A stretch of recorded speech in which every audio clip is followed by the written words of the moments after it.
அனைவருக்கும் வணக்கம். இன்னைக்கு வீடியோவில் நம்ம என்ன பார்க்க போகிறோம் அப்படின்னா, ஒவ்வொரு ராசிக்காரர்களுக்கும் சனிப்பெயர்ச்சி பலனாக இப்போ என்ன சொல்லப்பட்டிருக்கு அப்படின்னு நம்ம பார்த்துட்ருக்குங்க.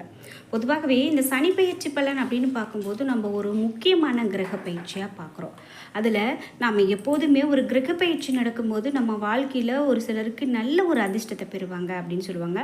அதே போல் ஒரு சிலருக்கு இது ரொம்ப எச்சரிக்கையான நேரம், இந்த கிரக பயிற்சியை நம்ம நல்லபடியாக கடக்கணும் அப்படின்லாம் சொல்லுவாங்க.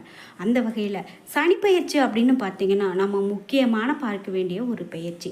இந்த பயிற்சியால் என்ன மாதிரியான மாற்றங்களை எல்லாம் மிதுனம் ராசிக்காரர்கள் பெற போகிறாங்க அப்படிங்கிறது தாங்க நாம் பார்க்க போகிறோம். நீங்கள் இந்த வீடியோ பார்த்துட்டு இருக்கக்கூடிய நீங்கள் 12 ராசியில் என்ன ராசிக்காரங்க என்பதை மறக்காமல் கீழே கமெண்ட் பாக்ஸில் பதிவிட்டுட்டு, அது மட்டும் இல்லாமல் சனி பகவானே போற்றி என்ற வாசகத்தை கமெண்ட் பாக்ஸில் பதிவிட்டுட்டு வீடியோவை ஸ்கிப் பண்ணாமல் பாருங்கள். நீங்கள் இன்னும் உற்சாகம் டிவி சேனலை சப்ஸ்கிரைப் பண்ணாமல் இருந்தால் சப்ஸ்கிரைப் பண்ணிக்கோங்க. கூடவே இருக்க பெல் ஐகானை மறக்காமல் கிளிக் பண்ணிடுங்க. வாங்க வீடியோக்குள்ளே போகலாம். உங்களுக்கு ஜோதிட ரீதியாக நிறைய சந்தேகங்கள் இருக்குது, அதை நீங்கள் கேட்டு தெரிஞ்சுக்கணும் அப்படின்னு நினைக்கிறீங்களா? உங்கள் வாழ்க்கையில் நிறைய கஷ்டங்களும் ஒரு மாதிரி சங்கடங்களும் வந்துகிட்டே இருக்குது. அது இல்லாமல் நிறைய விஷயங்கள் தடையாகவே இருக்குது. நீங்கள் ஒரு வேலையை தேடி போகிறீங்க, அங்கே ஒரு தடை. உங்களுக்கு ஒரு திருமணம் பண்ணணும் அப்படின்னு போகிறீங்க, அங்கே ஒரு தடை. வீட்டில் குழந்தை பாக்கியம் இல்லை அப்படின்லாம் நிறைய விஷயம் இருக்கா? அப்போது இந்த வீடியோவுக்கு கீழே டிஸ்கிரிப்ஷனில் வராகியம்மன் ஜோதிட நிலையத்தின் தொலைபேசி எண் கொடுத்துருக்கேன். அந்த எண்ணுக்கு தொடர்பு கொண்டு பேசி பாருங்கள். கண்டிப்பாக உங்கள் வாழ்க்கையில் இருக்கக்கூடிய எல்லா பிரச்சனைகளுக்கும் சரியான தீர்வு கிடைக்கும். நாம் இப்போ மிதுன ராசிக்காரர்களுக்கு என்ன மாதிரியான பலன்கள்லாம் அமைய போகிறது அப்படின்னு பார்க்கலாம். மிதுன ராசிக்காரர்களுக்கு இதுவரை உங்களுடைய ராசிக்கு 9ஆம் வீட்டில் அமர்ந்திருந்த சனி பகவான், நீங்கள் எத்தனை தான் கடினமாக உழைத்தாலும் போது சரியான அங்கீகாரம் இல்லாமல் இருந்திருப்பீங்க. கையில் காசும் தங்காமல் உங்களுக்கு அலைச்சலும் குடும்பத்தை விட்டு பிரிந்திருக்கக்கூடிய ஒரு சூழ்நிலையும் கூட வந்திருக்கலாம். ஆனால் இனிமேல் வரக்கூடிய காலகட்டம் உங்களுக்கு ரொம்பவே நல்லா இருக்குங்க. உங்கள் ராசிக்கு 10ஆம் வீட்டுக்கு சனி பகவான் வர்றாரு. இனி எல்லாமே நல்லதாகவே நடக்கும். தொட்டது தொடங்க போகுது. பிதுர்வழி சொத்துக்களை நீங்கள் பிரச்சனைகள் இல்லாமல் முடிவுக்கு கொண்டு வருவீங்க. மனைவி வழியில் உங்களுக்கு ஆதரவு பெருகும். குழந்தை பாகியம் உண்டாகும். கோயில் கும்பாபிஷேகத்தில் முதல் மரியாதை உங்களுக்கு கிடைக்கும். மிதுன ராசி மிருகசிரியிடம் நட்சத்திரம், புது வீடு, வண்டி வாகனம் யோகம் இவை எல்லாமே இவர்களுக்கு உண்டாகும். வீடு கட்ட எதிர்பார்த்த விஷயங்கள் எல்லாமே, பண விஷயங்கள் எல்லாம் உங்களுக்கு கைக்கூடி வரும். சிலருக்கு நிலை மாற்றம் ஏற்படும். புது செல்ஃபோன் மற்றும் வீட்டுக்கு தேவையான எல்லாமே நீங்கள் வாங்குவீங்க. மிதுன ராசியில் திருவாதிரை நட்சத்திரத்தில் திடீர் யோகம் உண்டாகும். திருமணம், கிரகப்பிரவேசம் என வீடு களை கட்டும் அப்படின்னே சொல்லலாம். அயல்நாடு சென்று வரக்கூடிய ஒரு பாக்கியம் கூட உங்களுக்கு கிடைக்க போகுது. திடீர் செல்வாக்கு, பணப்புழக்கம், தங்க நகையோடு நீங்கள் வாங்கக்கூடிய அதிர்ஷ்டங்கள் இவை எல்லாமே நடக்க போகுதுங்க. இது மட்டும் இல்லாமல் மிதுன ராசி பொது பலன்களால் காய்கறி கடை, தோல் ஏற்றுமதி இறக்குமதி, புத்தக கடை, ஆன்மீக நாட்டம் இருக்கிறவங்க, இண்டஸ்ட்ரியல் அந்த போன்ற விஷயங்கள்லாம் செஞ்சிட்ருக்கீங்க அப்படின்னா அவர்களுக்கு நல்ல ஒரு லாபம் கிடைக்கும். நகை கடைக்காரர்கள், ஃபேன்சி ஸ்டோரு இது மாதிரிலாம் வச்சுருக்கிறவங்களுக்கு நல்ல ஒரு மாற்றம் நடக்கிறதுக்கான வாய்ப்பு இருக்குங்க.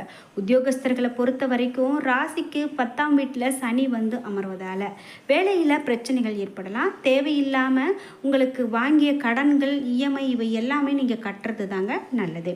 அலுவலகத்தில் பலவிதமான பிரச்சனைகளை சந்திக்க வேண்டி வரலாம். அதனால் அனாவசிய விடுப்புகளை தவிர்க்கிறது நல்லது. வேண்டுமெனே முக்கியமான பொறுப்புகள் உங்களுக்கு அமர்த்தப்பட்டால் அதை நீங்கள் கவனிச்சுப்பீங்க. அதே போல் பணி சுமை உங்களுக்கு அதிகமாக இருக்கலாம். ஒரு சில பணிகளை போராடி நீங்கள் பெற வேண்டியது இருக்கலாம். சூழ்நிலைகளை கவனமாக கையாள்வது நல்லது. சிலருக்கு திடீர் இடமாற்றம் கூட வரலாம் அப்படின்னு சொல்லப்படுது. மேலும் சனி பகவான் உங்களுடைய ராசிக்கு 4, 7, 12ஆம் இடங்களை பார்வை செய்கிறாரு. சனி பகவான் உங்களுடைய ராசிக்கு 4ஆம் வீட்டை பார்க்கறதால உடல் நலத்தில் ரொம்பவே எச்சரிக்கை தேவை. வீடு, வாகனம் சம்பந்தமான சுப விரயங்கள் உங்களுக்கு ஏற்படலாம். தாய் வழியில் சொத்து பிரச்சனைகள் வரலாம். மனதில் தேவையில்லாத கவலைகள் ஏற்பட்டு விலகி போகும். சனி பகவான் உங்களுடைய ராசிக்கு 7ஆம் வீட்டை பார்க்கறதால திருமணத்தில் தாமதம் ஏற்படலாம். கணவன் மனைவிக்குள்ள சிறு வாக்குவாதங்கள் வந்து போகலாம். மேலும் கூட்டு தொழில் செய்கிறவங்க கடன் வாங்கி தொழிலை விருத்தி செய்ய வேண்டாம். அதாவது நீங்கள் இது மாதிரி எக்ஸ்ட்ரா வந்து ஒரு நீங்கள் முயற்சி போடுறீங்க அப்படின்னா அது கண்டிப்பாக உங்களுக்கு சின்ன சின்ன விஷயங்களில் பாதிப்பை ஏற்படுத்தலாம். சனி பகவான் உங்களுடைய ராசிக்கு 12ஆம் வீட்டை பார்க்கறதால தூக்கமின்மை, சுபவிரயங்கள் இவை எல்லாமே ஏற்படலாம். மேலும் வேலை நிமித்தமாக கணவன் மனைவி பிரிந்து வாழ நேரிடலாம். ஆன்மீக சுற்றுலா சென்று வருவீங்க. சிலர் வெளிநாடு வேலையை விட்டுட்டு தாய்நாடு திரும்புவீங்க. உங்களுக்கு உண்டான பரிகாரங்கள் தேய்பிரை சதுர்த்தி திதியில் நரசிம்மரை வழிபட்டு வாங்க. திடீர் அதிர்ஷ்டங்கள் உங்களுக்கு கைகூடி வரும் அப்படின்னு சொல்லப்படுது. திருவாதிரை நட்சத்திரக்காரர்களுக்கு எப்படிப்பட்ட பலன் இருக்கும் அப்படின்னு பார்த்தீங்கன்னா, பண வரவுகளிலும் திட்டங்களிலும் நெருக்கடிகள் உங்களுக்கு குறையலாங்க. உடல் ஆரோக்கியத்தில் அக்கறையாக எடுத்துக்கொள்வது மிகவும் நல்லது. மேலும் தேவையற்ற வாக்குவாதங்களால் குடும்பத்தில் ஒற்றுமை குறைவதோடு மட்டும் இல்லாமல் உற்றார் உறவினர்களும் வீண் பிரச்சனைகளை ஏற்படுத்துவாங்க. பணிபுரிகிறவங்களுக்கு தேவையற்ற பிரச்சனைகள் உண்டாகலாம். இதே போல் புனர்பூசம் 1, 2, 3ஆம் பாதங்களுக்கு எப்படி இருக்கும் அப்படின்னு கேட்டிங்களா, பெயர் புகழை காப்பாற்றிக்கொள்ள அதிக முயற்சிகளை நீங்கள் மேற்கொள்ள வேண்டியது அவசியம். எடுக்கக்கூடிய காரியங்களையும் சரிவர செய்து முடிக்க விட்டால் உங்களுக்கு உடனிருப்பவர்களே தடையாக கூட இருப்பாங்க. குடும்பத்திற்காக நிறைய செலவு செய்ய வேண்டிய சூழ்நிலை கூட உண்டாகலாம். உங்களுக்கு பரிகாரமாக என்ன சொல்லப்படுது அப்படின்னு பார்த்தா, சனிக்கிழமைகளில் பெருமாளை வணங்கி வந்தீங்க அப்படின்னா கண்டிப்பாக கடன் பிரச்சனைகள் தீரும். குடும்பத்தில் கண்டிப்பாக மகிழ்ச்சி உண்டாகும். அதிர்ஷ்டமான கிழமைகள் புதன், வெள்ளி. உங்களுக்கு சந்திராஷ்டம தினங்கள் வரும்போது நீங்கள் ரொம்பவே ஒரு பொறுமையை கடைபிடித்து உங்களுடைய பேச்சை குறைக்கிறது மிகவும் நல்லது அப்படின்னு சொல்லப்படுது. இதே போல் மேலும் மிதுனம் ராசிக்காரர்களுக்கு என்ன மாதிரியான பலன்கள்லாம் சொல்லப்படுது அப்படின்னு பார்த்தீங்கன்னா, எவருடைய சிபாரிசும் இல்லாமல் உங்களுடைய தனித்திறமையால் முன்னேறி கொண்டிருக்கக்கூடியவங்க நீங்கள். எந்த பிரச்சனை வந்தாலும் நேருக்கு நேர் நின்று சமாளிக்கக்கூடியவங்க நீங்கள். உத்தியோகஸ்தர்களுக்கு, வேலைக்கு செல்லக்கூடிய பெண்களுக்கு வேறு இடத்துல இடமாற்றம் உண்டாகலாம். வியாபாரிகளுக்கு, சுய தொழில் செய்யக்கூடிய பெண்களுக்கு, கைவினை பொருட்கள் மற்றும் தையல் கலையில் ஈடுபடுறவங்களுக்கு அதிக ஆர்டர்கள் கிடைக்கும். குடும்ப தலைவர்களுக்கு, குடும்ப தலைவியாக இருக்கீங்க அப்படின்னா கணவர் வழியில் நல்ல ஒரு உறவினர்கள் உங்களுக்கு உதவி செய்வதற்கான வாய்ப்பு கூட இருக்கலாம். கலைஞர்களுக்கு படத்திற்கான முன்பணம் கிடைக்கும். தங்களுடைய எதிர்பார்த்த வண்ணம் நல்ல சம்பளம் கிடைக்கும். மாணவ மாணவிகளுக்கு வகுப்பில் அமைதி காப்பது மிகவும் நன்று. உடல் நலம் சீராக இருக்கும். இதே போல் உங்களுக்கு பரிகாரமாக என்ன சொல்கிறாங்க அப்படின்னு பார்த்தீங்கன்னா, நீங்கள் புதன்கிழமை அன்று சீனிவாச பெருமாளை தரிசித்து துளசி மாலையை சாற்றுவது மிகவும் நல்லது அப்படின்னு மிதுனம் ராசிக்காரர்களுக்கு சொல்லப்படுது.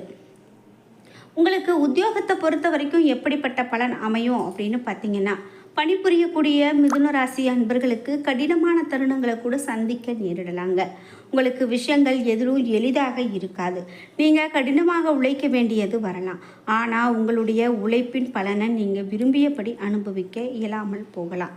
குறிப்பாக அலுவலக நிர்வாகம் மற்றும் உங்களுடைய குழுவினர் மத்தியில் நீங்கள் பொறுமையோடு இருக்கிறது நல்லது. நீங்கள் உங்களுடைய தொழில் வளர்ச்சியை நீங்கள் எந்த ஒரு விஷயத்திலுமே காண முடியும். இது மட்டும் இல்லாமல் உற்பத்தி துறையில் இருக்கிறவங்க தொழில் முன்னேற்றம் அடைவாங்க. ஆனால் ஆன்சைட் தொழில் சிறிது தாமதமாகலாம். ஹெல்த் கேர் துறையில் இருக்கக்கூடிய மிதுன ராசிக்காரர்கள் தொழில் வளர்ச்சிக்காக பொறுமையோடு எதையுமே சகித்து கொள்ள வேண்டும். உங்களுடைய நிர்வாகம் உங்களுக்கு தேவையான உதவிகளை வழங்கலாம். சினிமா மற்றும் மீடியா துறையில் இருக்கக்கூடியவங்களுக்கு அதிகபட்ச கவனத்தோடு இருக்க வேண்டும். அதிகபட்ச கவனத்தோடு பணியாற்ற வேண்டும் அப்படின்னு சொல்கிறாங்க.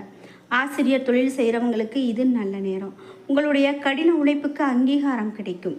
நீங்கள் படித்தல், ஆராய்ச்சி மற்றும் மேம்பாட்டுத் துறையில் உள்ளவங்க ஆய்வறிக்கைக்கான ஒப்புதல் சிறிது காலம் எடுத்துக்கிறது நல்லது.